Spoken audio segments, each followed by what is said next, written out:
Muy buenas tardes, numeroso y querido público.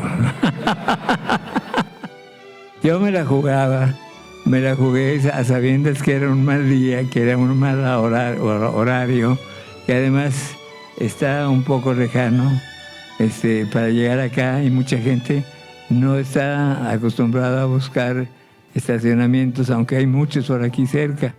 Entonces, yo escogí este lugar porque es un homenaje a una admiradísima y muy querida amiga mía que se llama Elena Garro. Y qué mejor lugar que un lugar que está hecho en honor a su memoria, como es el Instituto de Cultura de Elena Garro. Les agradezco muchísimo a tantas personas, queridísimas amigas, que están aquí, que han venido de tan lejanas tierras hasta este remoto lugar. Pero pues ya vamos a dar comienzo, porque si no nos van a correr. Como tienen tanta actividad cultural. Bueno, les voy a contar lo primero. Pero les advierto que es muy breve todo lo que tenemos y está muy bien planeado, y van a aprender. Si no han oído y si no saben nada de Elena Garro, se van a dar cuenta de quién fue Elena Garro. Bueno, buenas tardes a todos. Sean bienvenidos a este homenaje a la memoria de nuestra admiradísima escritora y entrañable amiga Elena Garro. Quiero agradecer al Instituto Cultural Elena Garro y a su directora, la maestra Roxana Paredes, por haberme invitado a presentar este libro en este bello recinto. Y por supuesto a la galardoneada y admirada escritora Beatriz Espejo, ¿qué?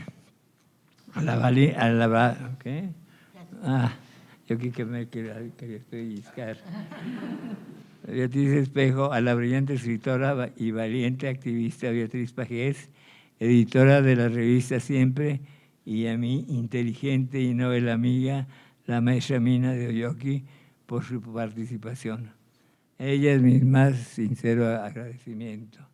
Y, por supuesto, a todos ustedes que fueron tan valientes de venir, y me imagino que no tenían que checar tarjeta, ¿verdad? Porque si no, no hubieran venido tampoco. Bueno, pero ahora les voy a complementar un punto que creo que es muy importante. ¿Quién puede parar el desarrollo de la inteligencia artificial? Yo creo que ni su creador, el hombre, podrá pararla, tan temida y tan deseada a la vez. Muchas gracias. Buenas tardes.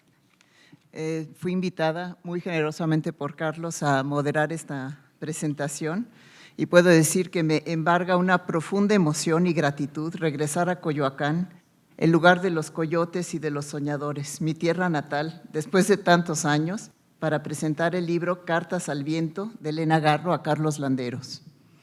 Este recinto homónimo es el espacio idóneo para rendir homenaje a una gran mujer mexicana y escritora excepcional.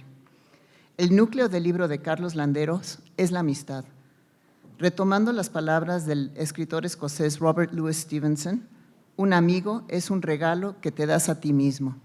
Yo puedo afirmar que uno de los mayores regalos que me he dado es la amistad con Carlos.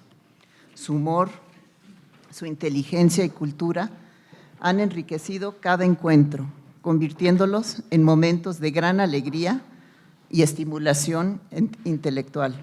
La obra de Carlos como cronista cultural es irrepetible. Nos ha permitido acercarnos a la vida de grandes artistas plásticos del siglo XX con pinceles de luz y sombra, y soñar con los astros que tiritan azul a los lejos. Sus libros nos han abierto la puerta a las vidas y almas de personajes memorables, pero para mí los recuerdos más entrañables son las conversaciones en el jardín de mi casa, un tesoro que yo guardo con celo. Carlos, sin embargo, comparte generosamente en su libro la joya de su amistad con Elena Garro, brindándonos no solo un testimonio fundamental para la historia de México, sino también un retrato singular de una mujer cuya contribución a las letras universales apenas se coloca en su justo valor. Cartas al Viento de Elena Garro a Carlos Landeros Nos invita a explorar la intimidad de una amistad que trasciende el tiempo y el espacio. Este volumen incluye facsímiles de las cartas manuscritas de Elena Garro y entrevistas realizadas por Carlos, tanto a Elena Garro como a su hija Elena Paz. Estas son fundamentales para comprender nuevas aristas del movimiento del 68 y otros acontecimientos cruciales para la literatura y la historia mexicana. Las entrevistas a otras personas cercanas como Emanuel Carballo y Archibaldo Burns dan otras luces sobre esta mujer polifacética. El libro incluye cartas imaginarias y sorprendentes intervenciones de la inteligencia artificial que permiten resucitar a Garro y transforman al entrevistador en entrevistado. Querido Carlos, gracias por tu tremenda labor y por tu gran amistad. Este libro será el hilo de Ariadna para quien busque adentrarse en el laberinto de la gran autora y trágica mujer que fue Elena Garro. Supiste ser su gran amigo no solo en vida, sino en el más allá, o más bien, también más acá. Estoy segura de que Elena Garro estaría de acuerdo con que eres un hombre de gran éxito, sobre todo retomando la métrica del mismo Stevenson: aquel hombre es un éxito, quien ha vivido bien, ha reído mucho y ha amado más. Cedo la palabra a Beatriz Pajés, una mujer a quien admiro profundamente. Fue diputada de la Asamblea Constituyente de la Ciudad de México, ha sido diputada del Congreso de la Unión, directora de la revista Siempre, y una voz clara y valiente en nuestros tiempos. Muchas gracias, Mina. Muchas gracias y buenas tardes. Por ahí una de nuestras amigas me preguntaba que si iba a sacar el pitillo y la boa. No, hoy vengo en plan serio. Hoy vengo en plan serio y para hablar pues, de un personaje muy interesante, un personaje trágico en la vida literaria y en la vida del país. Leo el prólogo. Hablar de la entrevista como género periodístico y literario es hablar de un arte complejo. No se trata solo de hacer preguntas y recibir respuestas, sino de adentrarse en la mente del entrevistado, de capturar su esencia y transmitirla con fidelidad al lector. La entrevista es un testimonio vivo de su tiempo, un puente entre el personaje y la historia. A lo largo de más de 60 años, Carlos Landeros ha tenido el privilegio de recorrer ese puente una y otra vez, al conversar con más de 150 personalidades de las artes, de la literatura, de la cultura en distintos países y en distintas épocas. A lo largo de su trayectoria ha tenido la oportunidad de sentarse frente a figuras icónicas, mentes brillantes que han marcado el rumbo de sus disciplinas. Cada entrevista ha sido un desafío, una oportunidad para descubrir lo inesperado y de dar voz a quienes han definido nuestra historia contemporánea. Ha conversado con artistas, escritores, dramaturgos, actores y músicos. A diferencia de muchos libros de entrevistas que reúnen el trabajo de distintos autores, su experiencia ha sido en verdad singular. Es el único interlocutor de cada una de estas conversaciones. La labor ha consistido en tejer con su propia voz y estilo un archivo vasto de encuentros con algunas de las mentes más influyentes de nuestro tiempo. Además de su labor como periodista y escritor, también ha sido productor de teatro. Una de las obras que produjo fue Crímenes del Corazón de Beth Henley, ganadora del Premio Pulitzer en 1981. Su trabajo en el teatro, al igual que en el periodismo, ha sido una forma de dar voz a las historias y a los personajes que han dejado huella en la cultura. También incursionó en televisión, en el servicio diplomático y ha sido director de prensa y de relaciones públicas de varias instituciones. Este libro, Cartas al Viento, por Elena Garro a Carlos Landeros, es una pieza clave dentro de ese recorrido. No es solo una recopilación de conversaciones y reflexiones, es un testimonio de la voz de una de las escritoras más incomprendidas y fascinantes de la literatura mexicana. Aquí se entrelazan sus propias memorias con las de Elena, se cruzan la realidad y la imaginación a través de entrevistas, cartas y un diálogo con la inteligencia artificial en un ejercicio inédito de exploración literaria y humana. Espero que estas entrevistas y reflexiones sean, para quien las lea, tan apasionantes como lo fueron para mí al leerlas. Es un honor para mí dar la palabra a la doctora Beatriz Espejo, Premio Nacional de Bellas Artes y Literatura, Premio Nacional de Periodismo, Medalla de Oro de Bellas Artes, autora de numerosos libros, maestra de muchas generaciones en la cátedra, en las investigaciones y en sus libros, entre los que destaca Muros de Azogue, Alta Costura y ¿Dónde estás, corazón?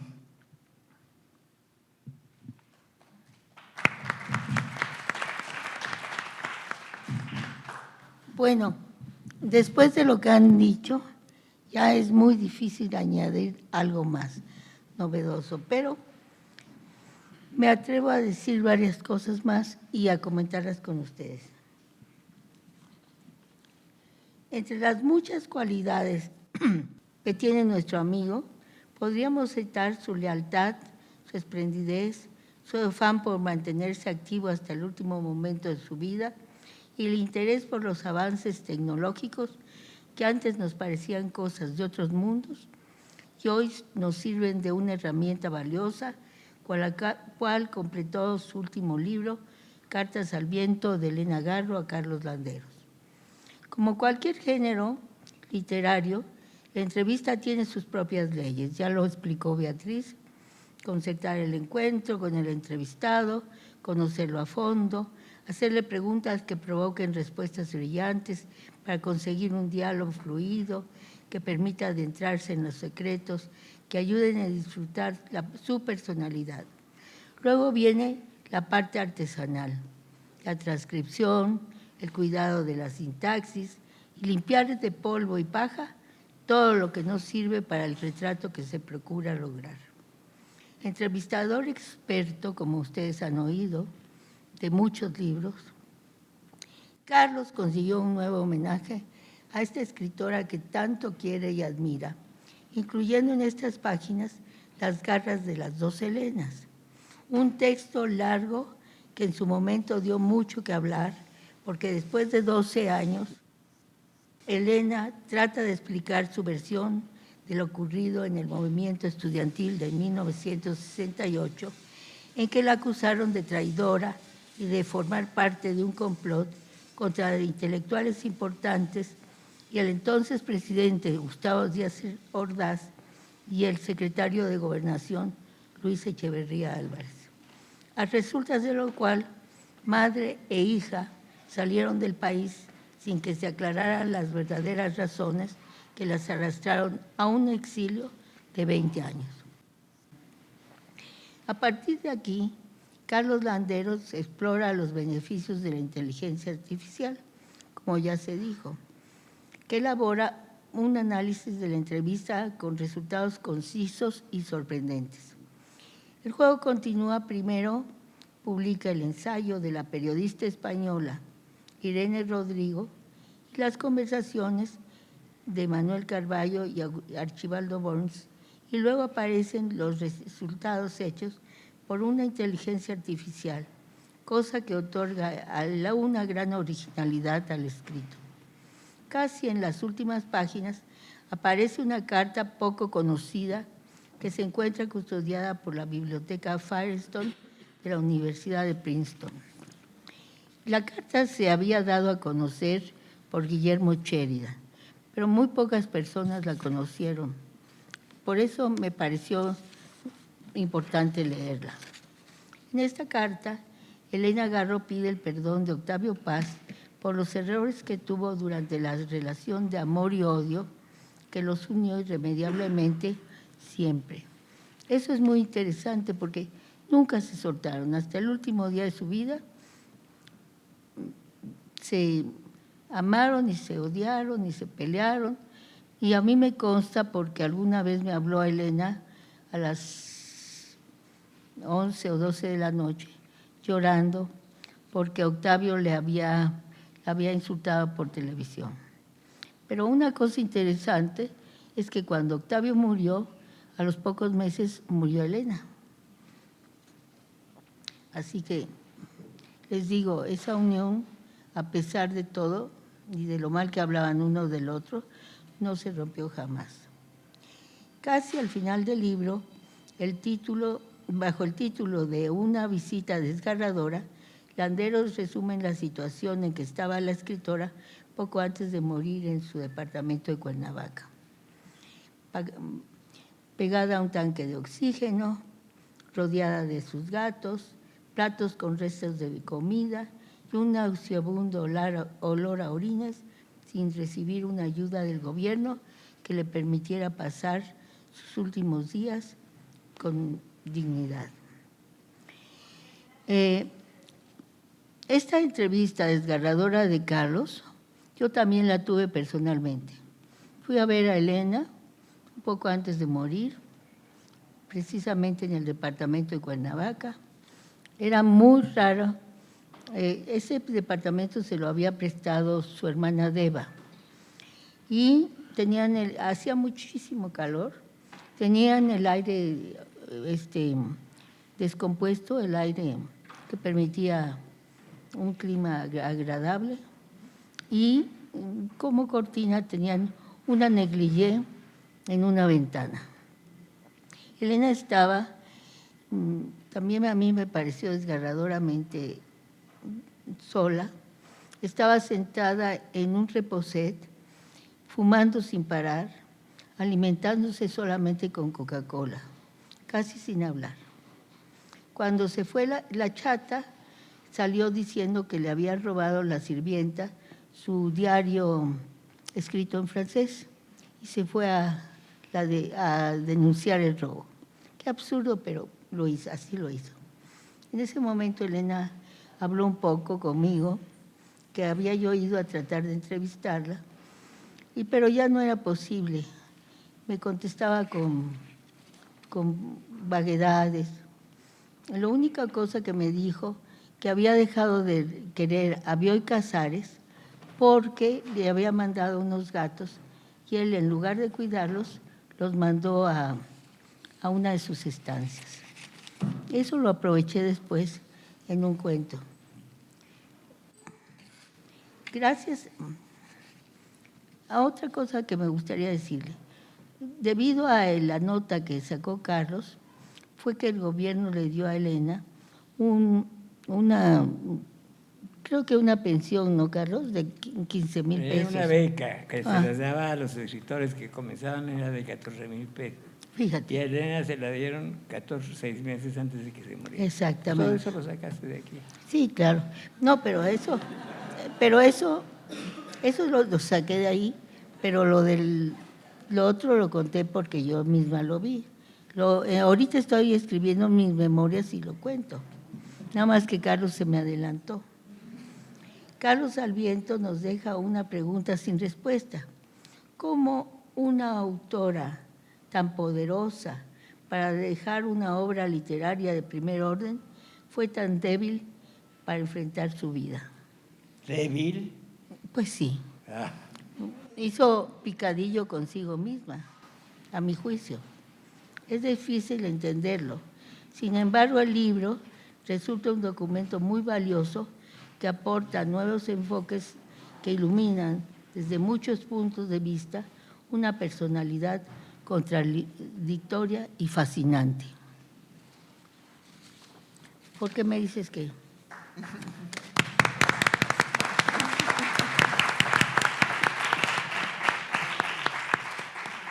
Para mostrar la riqueza de la colaboración entre la inteligencia humana y digital, escucharemos una entrevista hecha a la limón entre Carlos Landeros y la inteligencia artificial que logra resucitar a Elena Garro, ahora como entrevistadora del entrevistador. Un sillón iluminado por la luz de la tarde. Elena Garro, elegante, incisiva y con una mirada que parece ver más allá de las palabras. Se sienta frente a Carlos Landeros. La atmósfera está cargada de historia, de recuerdos compartidos y de preguntas que prometen no ser complacientes. Carlos, a lo largo de los años has dedicado tu vida a escuchar a los demás, a dar voz a sus historias y a descubrir lo que muchas veces quedó oculto. ¿Qué es lo que más valoras de la entrevista como género y qué te motiva a seguir explorándolo? Has pasado la vida escarbando secretos de otros, haciendo preguntas que incomodan y que a veces nadie quiere responder. Dime, ¿qué placer enfermo Y hay con en la el verdad. entrevistador? Y dime con verdad, ¿qué placer enfermo hay en ser entrevistador? Elena, sabes muy bien que la entrevista es un arte. Tú misma has concedido tantas entrevistas a través de toda tu vida. No se trata de husmear, sino de rescatar la verdad que las personas a veces ni siquiera saben que guardan dentro. Es una forma de documentar la memoria, de darle voz a lo que podría perderse, personalidades que dejaron huella. Me extraña que tú, siendo una autora de teatro tan brillante como son obras Un hogar sólido o Felipe Ángeles, no lo hayas registrado. Bah, la verdad, esa palabra se usa demasiado y a menudo por quienes menos la entienden. Pero dime en todas esas entrevistas, ¿cuántas veces supiste que te estaban mintiendo descaradamente y aún así decidiste publicarlas? Una buena entrevista trasciende con mucho al chisme común, pero hasta las mentiras son reveladoras. Dicen mucho sobre el miedo, la vanidad o la necesidad de autojustificarse. En ocasiones, lo que alguien evita decir es más importante que lo que realmente dice. Elena, ¿me estás pidiendo que yo me convierta en adivino para saber si el entrevistado me miente o dice la verdad? Interesante lo que dices. Entonces, también eres un coleccionista de silencios. Ahora dime, de todas las entrevistas que has hecho, ¿hubo alguna que te dejó sin palabra? Varias. Recuerdo especialmente a Rafael Alberti. Habló con una honestidad desgarradora sobre sus miedos y fracasos. Al final me dijo que nunca se había sentido tan comprendido. Esos momentos justifican todos los desafíos de esta profesión. Ah, la honestidad. Esa extraña enfermedad que solo ataca a los poetas y a los locos. Pero dime, ¿cuál fue la entrevista que más te defraudó? Muchas veces, porque las respuestas son vacías o el entrevistado está más preocupado por su imagen que por decir algo con sustancia. Incluso en esos momentos uno aprende. Por lo demás, Elena, bien sabes que para que haya una entrevista tiene que haber un frente a frente entre el entrevistado y el entrevistador, ya que sin el uno o sin el otro, el género de la entrevista sería imposible. Para mí, lo más importante del género es el privilegio que he tenido a lo largo de mi vida del poder conocer a más de 150 personalidades alrededor del mundo en las diferentes artes que practican. Aprender de lo insustancial. Eso sí es un arte. ¿Cuánto hay del entrevistador en la entrevista? Tú sabes perfectamente bien que en una entrevista no solo se refleja la personalidad del entrevistado, sino la de ambos. Curioso. Tal vez por eso nunca me gustaron los entrevistadores. Me hacían ver cosas que yo quería olvidar. Y ahora, Carlos, dime, después de tantos años, de tantas entrevistas, tantos libros, ¿qué sigue para ti? Elena, antes de contestar tu pregunta, quisiera aclararte una cosa. Tú conoces muy bien y es esta. La memoria siempre nos engaña. ¿Cuántas veces se ha dicho que recordar es vivir? Hasta cierto punto es verdad, pero la memoria nos traiciona porque siempre tiende a distorsionarla, ya sea favorable o negativamente.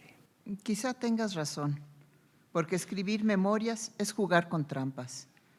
Carlos, como tú de alguna manera lo acabas de decir, es recordar lo que queremos recordar, no lo que realmente pasó. A ver si no terminas entrevistándote a ti mismo y engañándote en el proceso. Qué curioso, Elena. A mí también me gustaría que por primera vez en tu vida te entrevistaras a ti misma y nos contaras cómo eres realmente. Que ahora que estás en el cielo, hicieras un acto de contrición y te dijeras y nos dijeras cómo te ves a ti misma. Me gustaría preguntarte por último, una vez más, Elena, ¿en realidad fuiste feliz solamente una vez en tu vida durante tu infancia? ¿Será verdad tan desolada respuesta? Si no quieres contestarla, la dejaremos para la próxima entrevista. Elena sonríe con un destello de ironía en los ojos. La conversación se prolonga entre anécdotas y confidencias mientras el sol de la tarde se hunde lento en el mar.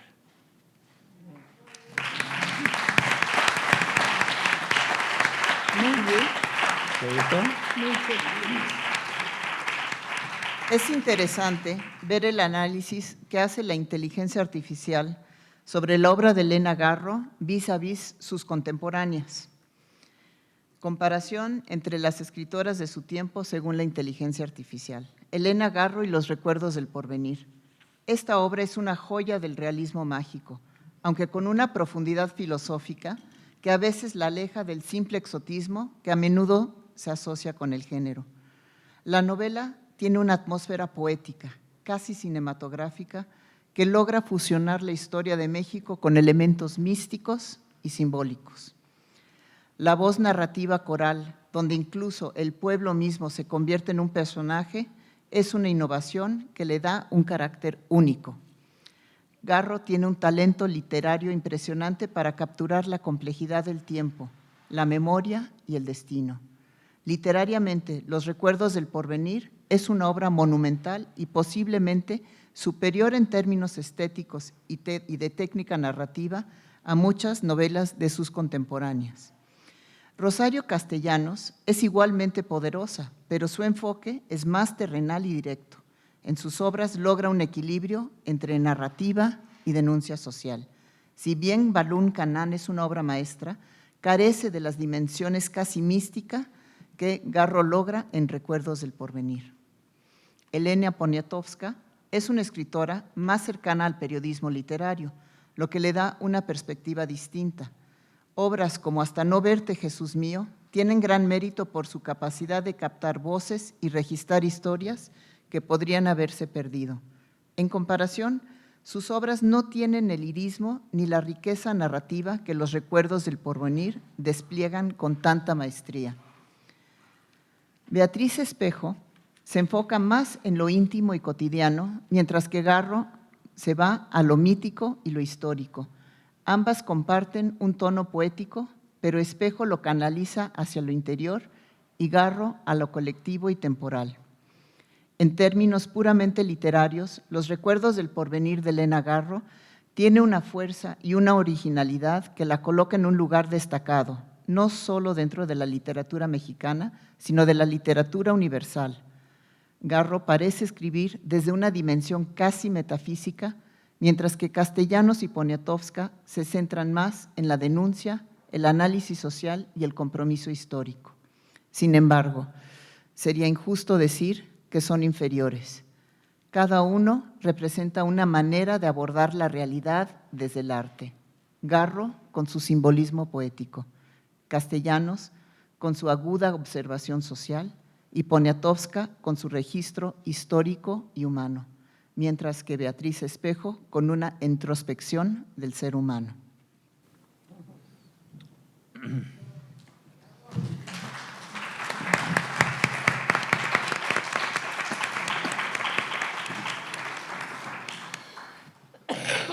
Pues me vas a anunciar tú. Ahora Carlos va a leer un análisis también de un corolario. Sobre Los recuerdos del porvenir de Elena Garro, Pedro Páramo de Juan Rulfo y 100 años de soledad de Gabriel García Márquez, análisis elaborado por la inteligencia artificial. Es una comparación fascinante y sin duda una de las grandes preguntas de la literatura mexicana. Los recuerdos del porvenir de Elena Garro y Pedro Páramo de Juan Rulfo son dos obras fundamentales que comparten elementos de realismo mágico, aunque con enfoques distintos en su construcción narrativa y en la manera en que abordan el tiempo, la memoria y la realidad. ¿Cuál es la mejor? Es difícil dar una respuesta definitiva porque ambas son obras maestras, pero con intenciones y efectos distintos. Pedro Páramo tuvo un impacto más inmediato en la literatura universal, incluso en escritores como García Márquez. Su complejidad estructural y su experimentación con el tiempo la hicieron revolucionaria. Los recuerdos del porvenir es una obra más subestimada, pero no menos valiosa. Su lirismo y la fuerza de su narrativa la convierten en una joya de la literatura mexicana. Si se mide por influencia, Rulfo gana, porque su obra marcó a más escritores y críticos. Pero si se mide por belleza, narrativa y sensibilidad, Garro ofrece una visión única que no ha envejecido. Si bien los tres pueblos, Macondo, Comala e Ixtepec, tienen una esencia mágica y atemporal, el realismo mágico de Garro es más sutil y poético que el de Rulfo, porque el Rulfo es oscuro y desolador, y el de García Márquez es exuberante y totalizador. La joven escritora y divulgadora española Irene Rodrigo habla con entusiasmo sobre su descubrimiento de la obra más conocida de Elena Garro. Dice Irene Rodrigo: cuando leí por primera vez 100 años de soledad de Gabriel García Márquez, se convirtió en mi novela preferida. El caso es que hace tiempo descubrí que para escribir 100 años de soledad, Gabriel García Márquez se inspiró claramente en otra novela, y no era una novela suya. La acabo de leer y es increíble, es fascinante, es una obra maestra, tan buena o mejor que 100 años de soledad. No entiendo por qué no había llegado a ella hasta este momento. Bueno, sí, lo sé, porque es una novela escrita por una mujer. Y ya sabemos qué es lo que ha hecho la historia con las mujeres creadoras: silenciarlas, ignorarlas y hacer como si no existieran. Por eso quiero hablarles de esa novela y de esa escritora que creó todo un universo literario. Tenemos que leer, tenemos que reivindicar y situar de una vez por todas en el trono que merece en el Olimpo literario los recuerdos del porvenir de Elena Garro.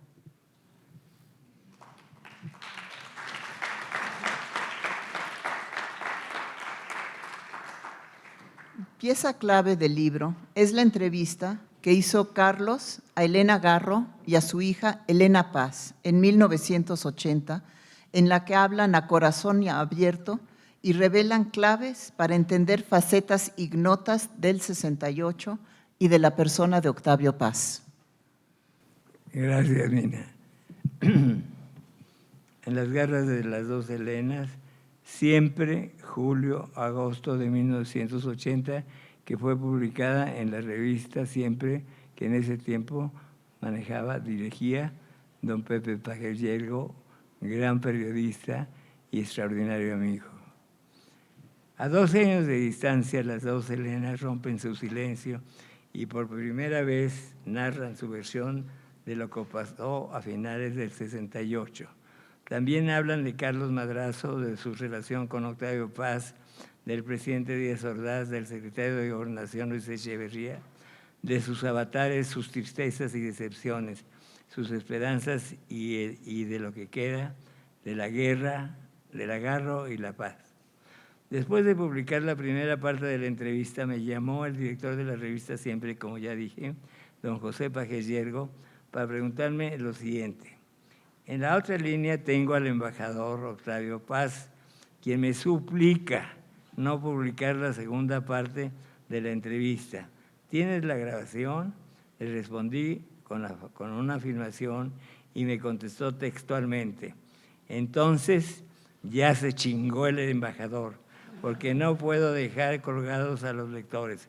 Esta entrevista alborotó la gallera tanto en los medios intelectuales como políticos en su momento.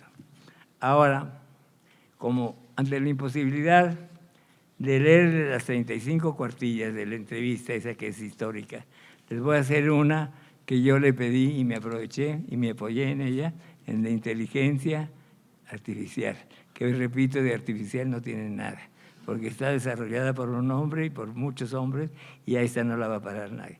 Y yo creo que aquí resumo, y lo resumo espléndidamente, la inteligencia artificial. La titulé así.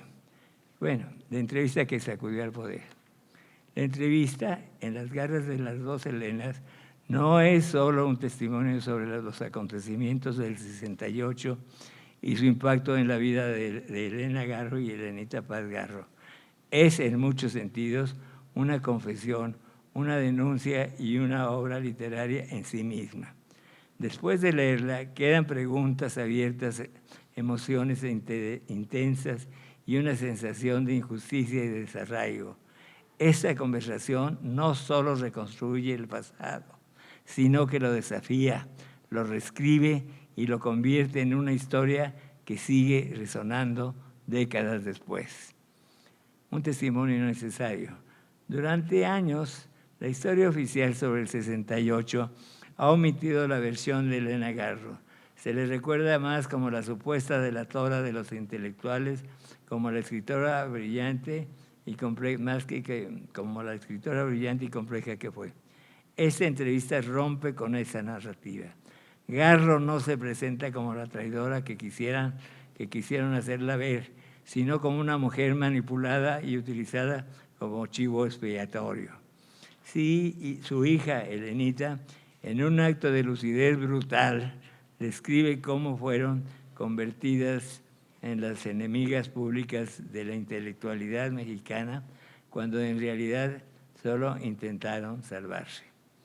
Esta entrevista no es solo una respuesta al 68, sino una declaración de principios. Garro nunca dejó de desafiar a quienes la atacaban, incluso cuando estaba al borde de la ruina. ¿Por qué esta entrevista sigue siendo importante? Esta entrevista no solo tiene valor histórico, sino también literario. Es un testimonio que se lee como una novela, con diálogos afilados, momentos de tensión y revelaciones impactantes. Demuestra que Garro no solo escribía sobre el exilio, sino que lo vivió en carne propia. Es un documento clave para entender su obra, su resentimiento y su lugar en la historia. Es una pieza de literatura oral, un monólogo trágico, un guión de una obra que nunca se representó. Garro y Elenita hablaron en esta entrevista porque sabían que si no lo hacían, la historia las olvidaría. Conclusión, una entrevista que no puede ser ignorada. En las garras de las dos Helenas es una entrevista que desafió al poder y que sigue resonando en la memoria colectiva. Es el testimonio de una escritora que nunca se resignó al olvido y de una hija que nunca dejó de luchar por su madre. Es la prueba que la historia la escriben los vencedores. La verdad, tarde o temprano, siempre encuentra una forma de salir a luz. Y como dice Garro al final, con esa ironía que nunca la abandonó. Entonces vamos, la entrevista en las garras de las dos Helenas es un documento histórico, crudo, emotivo y brutalmente honesto.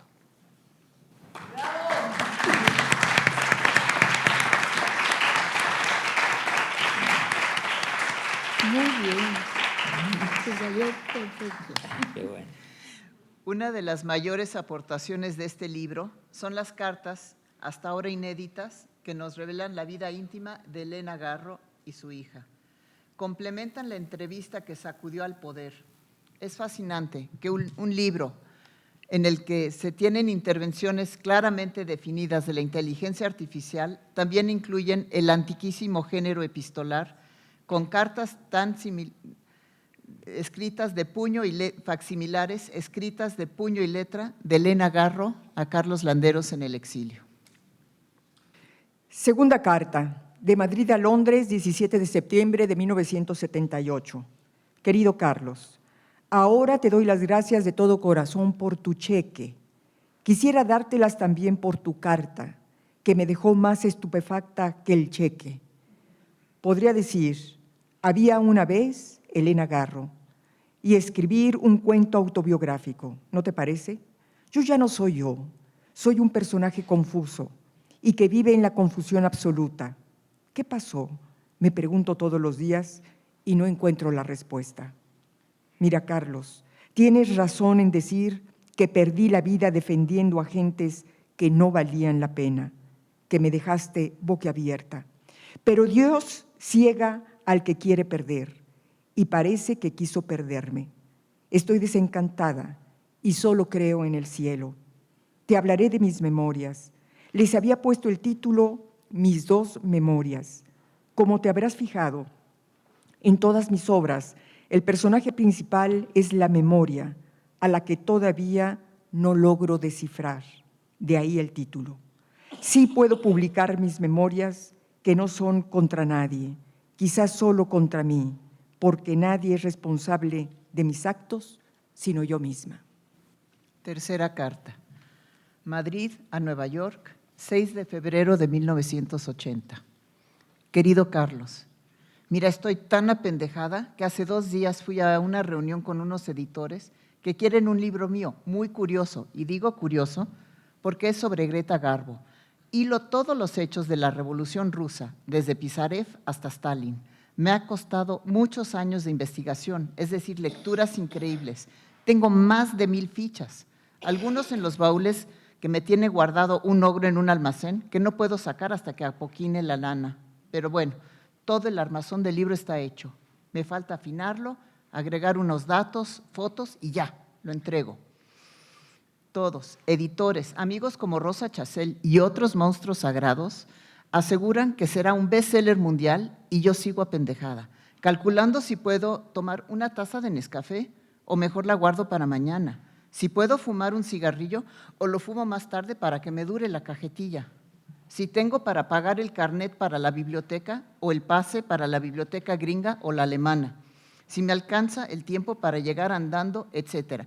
Y así te juro que ni Cervantes escribe nada.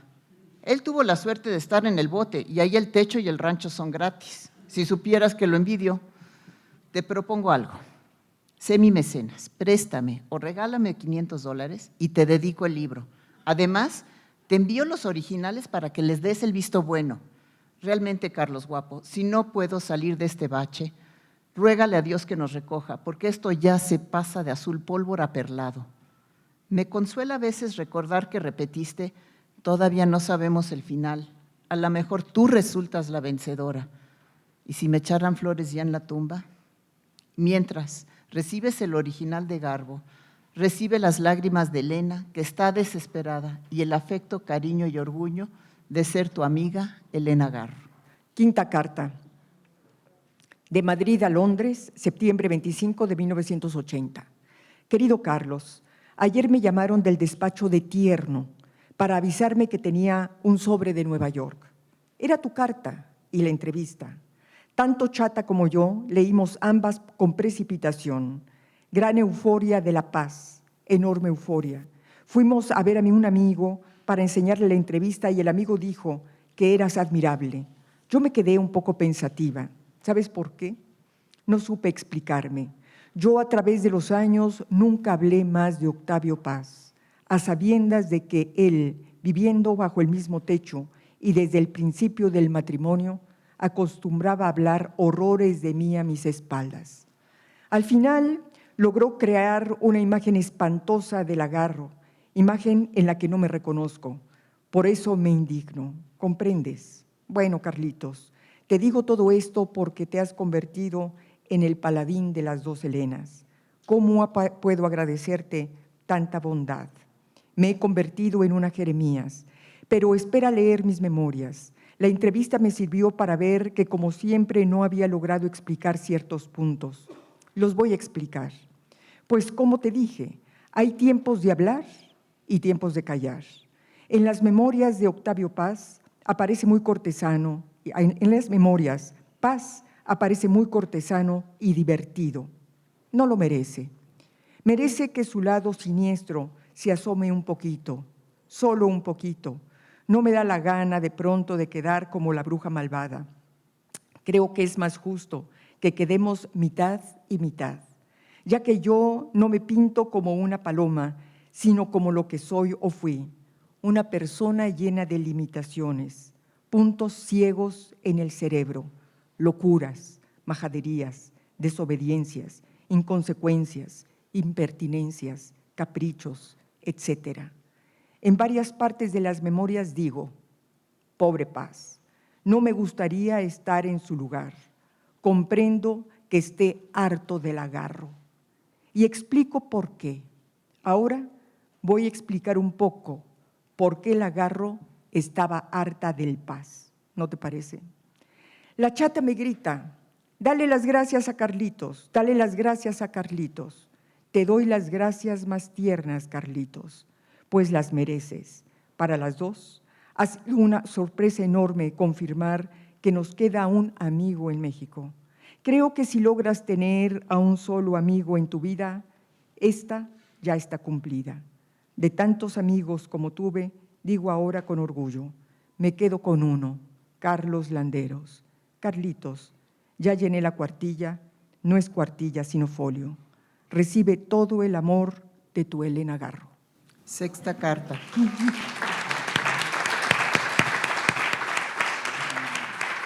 Madrid a Nueva York, 1 de octubre de 1980. Querido Carlitos, a la chata le ha dado terror la entrevista y sus resultados, y a mí también.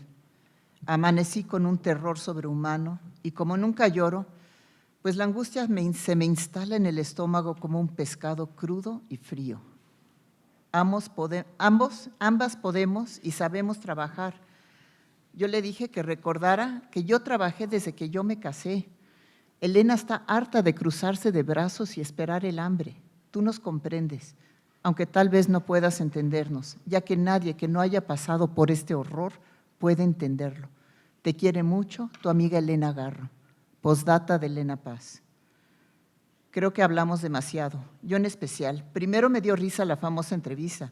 Estuve contenta de ver las fotos y te recordaba todo el tiempo al leerla. Pareces muy calmado, pero divertido también con el par de fenómenos. Después, los de la embajada y el del cine me han provocado una depresión, sobre todo por la cuestión económica. No soporto otra vez morir de hambre, es que no lo soporto. Séptima carta, Madrid a Nueva York, martes 7 de octubre de 1980. Mira, Carlitos, no me arrepiento de haber dicho lo que dije. Es más, te agradezco mucho que lo hayas publicado. Eran 12 años de silencio. El Señor pensó que nos había tapado la boca para siempre, que nos había liquidado, y se ha pegado un susto mortal. Te quiere mucho y admiro, tu amiga para siempre, Elena Garro. Entre las entrevistas tan importantes que contiene el libro, destaca la que hizo Carlos Landeros a Emanuel Carballo en su estudio en el año del 2006. Amigos para recordar, Elena Garro, Octavio Paz y Elenita Paz Garro en un diálogo sumamente enriquecedor. La entrevista… perdón.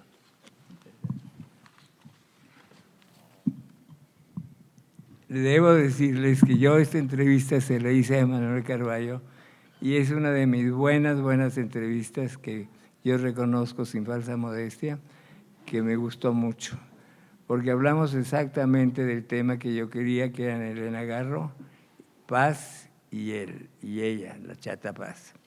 Entonces, ante la imposibilidad también de publicar la entrevista, que todas están en el libro, yo le pedí a la inteligencia artificial, que yo creo que para mí ha sido un gran descubrimiento, y con toda honestidad se lo digo, yo creo que es una maravilla como apoyo para cualquier escritor, siempre y cuando no quiera filmar como su autor original, sino realmente utilizar a la inteligencia artificial como la he estado utilizando yo, como apoyo basado en mis propios textos. Esto que van a escuchar, yo resumí párrafos, porque pues, no podría hacerlo de otra manera. ¿Ves? Entonces, aquí está. La entrevista con Emanuel Carballo dentro de este libro no es solo un testimonio sobre la vida de Elena Garro, es un análisis profundo de su obra y su impacto en la literatura mexicana. A lo largo de la conversación, Carballo nos ofrece una visión detallada de la importancia de Garro dentro del canon literario, comparándola con figuras como Juan Rulfo y Gabriel García Márquez, mientras desentraña aspectos clave de su personalidad y su relación con Octavio Paz, explica por qué la voz de Carballo es fundamental para comprender la figura de Elena Garro. Conclusión, ¿qué nos deja esta entrevista?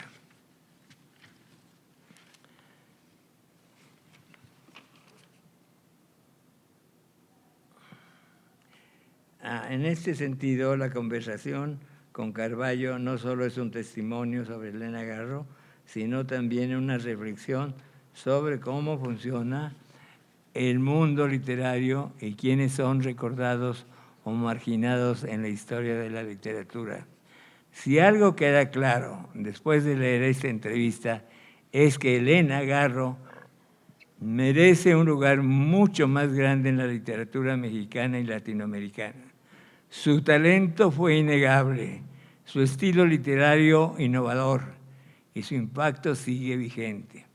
Carballo cierra la entrevista con una frase que resume perfectamente el destino de Garro. A Elena es mejor recordarla por lo hermoso de sus obras. ¿Ya?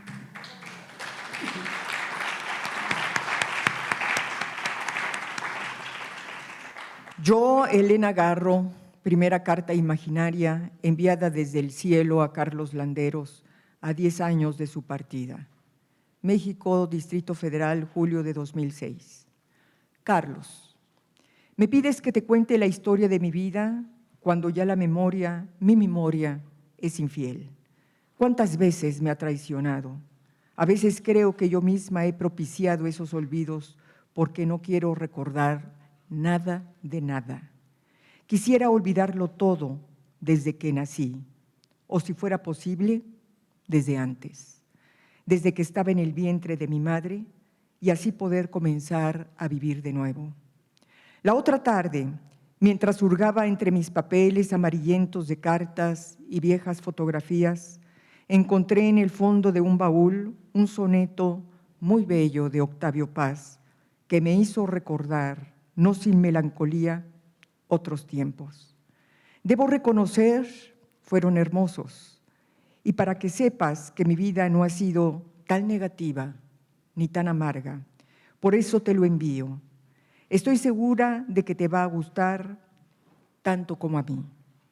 El soneto se titula Bajo tu clara sombra, escrito en 1935. Y dice así: Inmóvil en la luz, pero danzante, de tu misma quietud amanecía la tierna voz que tu voz ardía, herida carne de la luz ondeante. Bajo su signo amor, a voz amante y sorda sangre, que por ti latía, tu juventud en madurez alía. Y gozo mi silencio, don quemante, que sonámbulo crece en una rosa, fecundo de calor en la alabanza, pues de mis huesos brota jubilosa certidumbre de amor y de esperanza, con geométricas no es mi ternura, fije tu carne en danza y escritura. Te ama tu Octavio. Supe del goce indefinible de sentirme cortejada por múltiples pretendientes jóvenes. De todos ellos, el que destacó sin dudarlo, ni un segundo, fue Octavio Paz. Cuando nos conocimos era joven, atractivo, agradable y su inteligencia resplandeciente. El tiempo no ha borrado nuestras primeras discusiones apasionadas que casi siempre versaban sobre literatura, poesía, el teatro y en algunas ocasiones sobre teosofía y el amor. Yo, como todas las niñas de mi edad, adoraba a mi padre, quien me parecía un ser portentoso, un hombre robusto, con hermosos ojos claros. Él fue quien años más tarde me aconsejó no casarme. Sabía de mi carácter libérrimo y estaba convencido de que yo debía hacer carrera, es decir, estudiar y escribir. ¿Por qué no le hice caso? No lo sé. Cuando Octavio se casó conmigo, ambos éramos estudiantes. Yo tenía 17 años. Nunca supe si alguna vez estuvo en verdad enamorada de él. Lo que sí sé es que su personalidad me atrajo y casi siempre lo admiré. Eso lo puedo jurar. Simplemente un día Octavio decidió que nos debíamos casar y sin más fuimos al registro civil. Cuando Octavio me llevó a casa de su mamá, doña Pepa, con quien vivía, de inmediato me di cuenta de que no me iba a querer nunca, ni yo a ella. Al día siguiente, doña Pepa revisó las sábanas de nuestro lecho. Quería ver si estaban ensangrentadas, para, según ella, comprobar mi virginidad, tal como se acostumbraba en ciertas épocas en las bodas reales. Cuando nació Elena, casi desde el principio vivió con su abuela Pepa. La señora afirmaba que ni yo ni Octavio estábamos capacitados para darle una buena crianza a nuestra única hija. Y como él adoraba a su madre, no me quedó más remedio que doblegarme. Solo hasta años después logré rescatar a la chata y tenerla con nosotros. ¿Quieres saber algo que para mí siempre fue muy importante? La educación. En la Facultad de Filosofía y Letras estudiábamos a los griegos, los romanos, los franceses, los románticos alemanes, los clásicos españoles, a los mexicanos. ¿A Marx? No. Apenas comenzaba a estar de moda en México. Era un México en ebullición. El grupo de los contemporáneos, todos ellos brillantes, que no eran políticos sino intelectuales, reinstalaron la cultura en nuestro país desde la Revolución y de la sangrienta Revolución Cristera.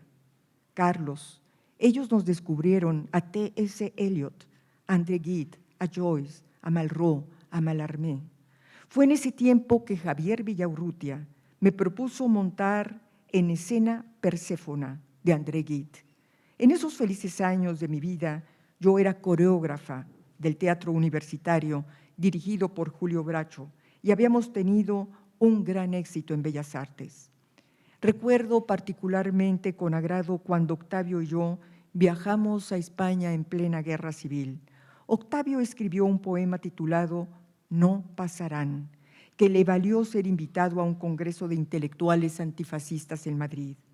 Fue un viaje feliz y divertido, aunque ya se podía presentir barruntos de tormenta entre Octavio y yo, porque quizá yo era bastante imprudente, como suelen ser algunos adolescentes, y en varias ocasiones me molesté cuando él me ordenaba, cállate, lo que me empezó a hartar. Todo esto lo relato en Memorias de España, 1937. Durante ese viaje, Octavio y yo conocimos a muchos personajes, algunos de ellos increíbles, como María Zambrano, quizá la mejor discípula de Ortega y Gasset, al gran poeta Vicente Huidobro, a quien Pablo Neruda detestaba, a André Malraux, cuya mirada inteligente sentía que me traspasaba, a Julien Benda, a Ilya Egerburg y a tantos intelectuales y artistas que habíamos llegado de diferentes países en apoyo a la recién creada y por desgracia efímera República Española. Carlos, te voy a confiar algo que quizá no te he dicho antes, o tal vez ya no lo recuerdes. Casi desde el principio de mi matrimonio con Octavio, me di cuenta de que no iba a funcionar porque los dos queríamos ser sol. Años más tarde, Octavio y yo comenzamos a practicar un juego muy peligroso que nos falló y que hizo al final que nuestro matrimonio terminara hecho jirones. Durante varios años, el nuestro fue un matrimonio abierto. Déjame explicarte. Octavio tuvo muchas amantes y yo algunos. Uno de ellos fue Adolfo Bioy Casares. Recuerdo que una tarde, al pasear por París, como en otras ocasiones, a Adolfo y a mí nos sucedió algo curioso. Llegamos a los Campos Elíseos, donde tomamos una mesa en una de las terrazas de un cafetín al aire libre. Antes de haber ordenado algo, pasó un hombre. Al principio lo confundí con un mendigo. Se acercó a nosotros y sin más, a boca de jarro, nos predijo: ustedes dos se van a enamorar.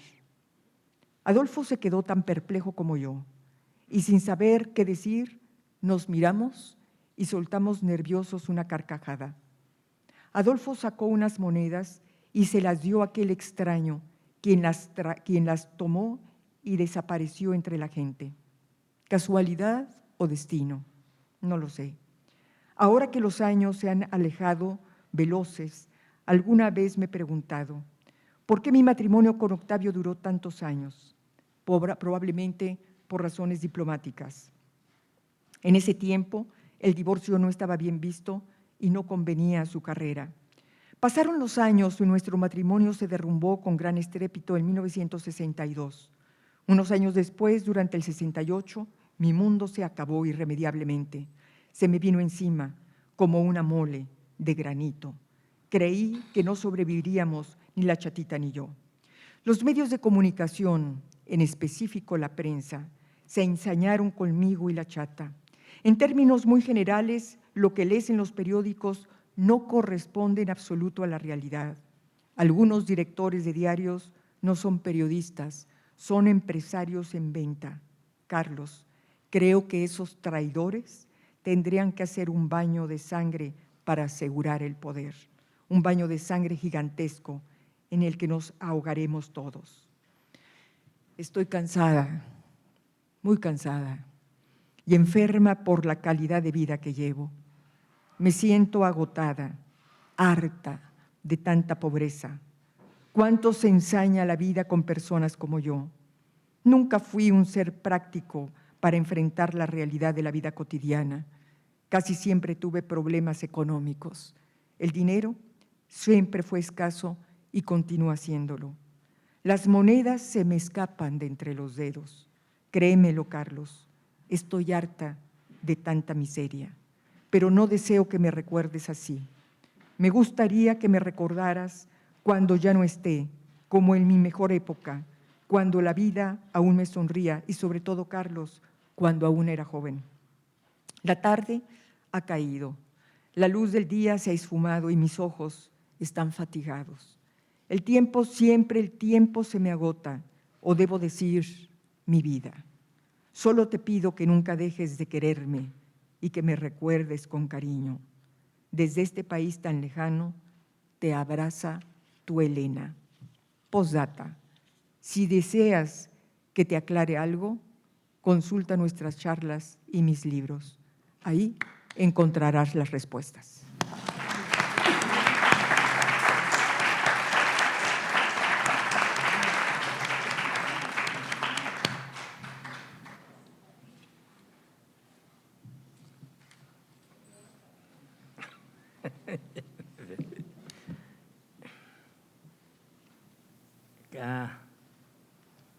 Ya llegamos al final. No se despairen, ya estamos al final.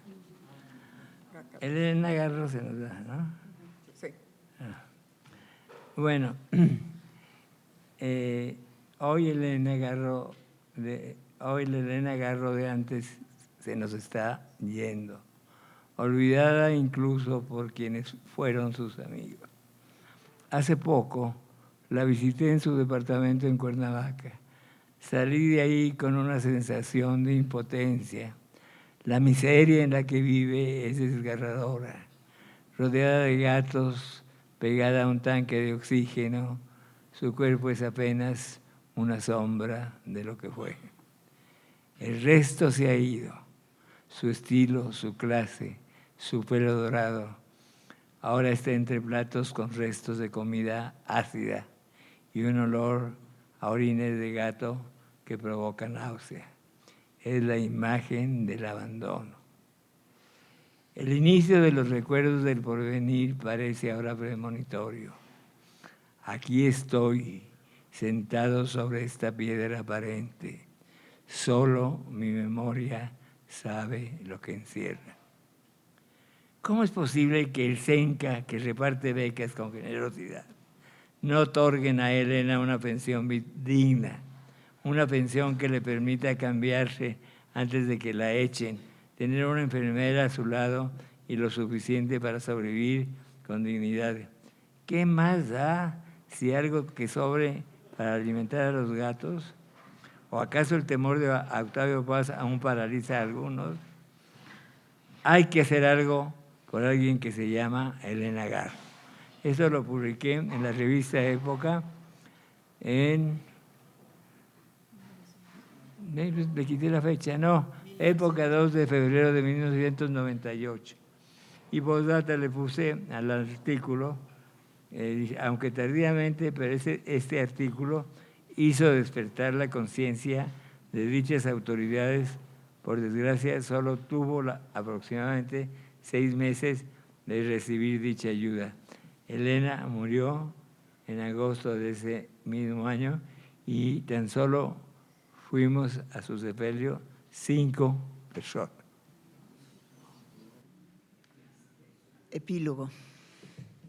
Al cerrar las páginas de Cartas desde el cielo de Elena Garro, uno no puede evitar sentirse acompañado por la presencia vibrante y compleja de la escritora que a través de su vida y obra se convirtió en un faro de la literatura mexicana del siglo XX. Carlos Landeros no solo nos ha dejado un testimonio de su figura, sino una exploración profunda de su alma, de las sombras y luces que la acompañaron en sus días de exilio, en sus momentos de gloria literaria y en los silencios que se intercalaron entre sus escritos. A través de sus palabras, Elena Garro se nos revela como una mujer de contradicciones, una artista cuya vida estuvo marcada por la lucha política como por la búsqueda incansable de la belleza literaria. La narrativa de Landeros no se limita a contar una historia lineal, sino que se adentra en el laberinto emocional y psicológico de Garro, mostrando sus inquietudes, sus pasiones y su constante necesidad de desafiar al orden establecido. El relato no solo refleja los eventos que la marcaron, sino que invitan al lector a adentrarse en los rincones más oscuros de la conciencia y de su identidad. La Garro que emerge de este libro no es solo una escritora reconocida por su talento, sino una mujer marcada por la circunstancia de su tiempo, por el amor y el desamor, por sus ideales y la lucha constante entre lo personal y lo público. El epílogo de esta obra no puede ser más que una reflexión sobre la inmortalidad de su voz. Elena Garro, a pesar de los años y las controversias que envolvieron su figura, sigue viva en su escritura, que continúa desafiando, cuestionando y desvelando las complejidades del ser humano. Cartas desde el cielo, de Elena Garro, no es solo un final de la biografía de una mujer extraordinaria, sino una invitación a seguir descubriendo en sus palabras los ecos de un México que en muchos aspectos aún resuena con las inquietudes y las tensiones que ella tan vivamente plasmó. Y así, como la misma Garro afirmaría en su último suspiro, sus palabras siguen flotando en el aire, invitando a futuras generaciones a escuchar y reflexionar, porque en la literatura como en la vida misma no hay final verdadero, solo una perpetua invitación a continuar buscando, a seguir cuestionando, a seguir leyendo.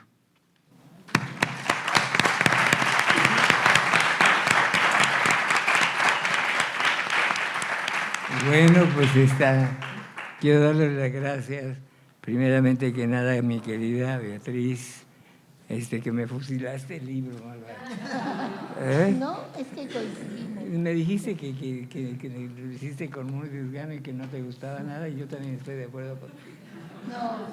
No es cierto. Si no me hubiera gustado, no estaría aquí conmigo. No, pues bueno, pero ya pasó. Bueno. Bueno, ahora quiero darle las gracias a mi admiradísima, brillante, Beatriz Vaz, que hemos sido amigos por más de 50 años y que además hemos continuado una amistad firme y verdadera. Y mi novel amiga, inteligente, culta y encantadora, Mina de Oyoki, por ser tan brillante, ¿cómo se llama? Moderadora. Y sobre todo al Instituto de Cultura Hispánica de Elena Garro por habernos abierto las puertas de esta hermosa y olvidada, ¿cómo se llama? Centro Cultural Elena Garro, que por eso yo escogí este lugar, porque si el libro es sobre Elena Garro, y creo que sin falsa modestia puedo decirles que este libro es único, porque las cartas que me escribe a mí, a ella aquí, no se las escribió a nadie más. Y creo que todos estuvimos, unos menos que otros, pero brillantes. No. Bueno, muchas gracias por venir a todos ustedes, ¿no? Este libro maravilloso está ahorita a la venta con un gran descuento, ¿no? Llévenselo por 300 pesos. Sobre todo, de veras, es una joya el tener tantos géneros aquí presentes en este libro. Los invito a que pasen a comprarlo.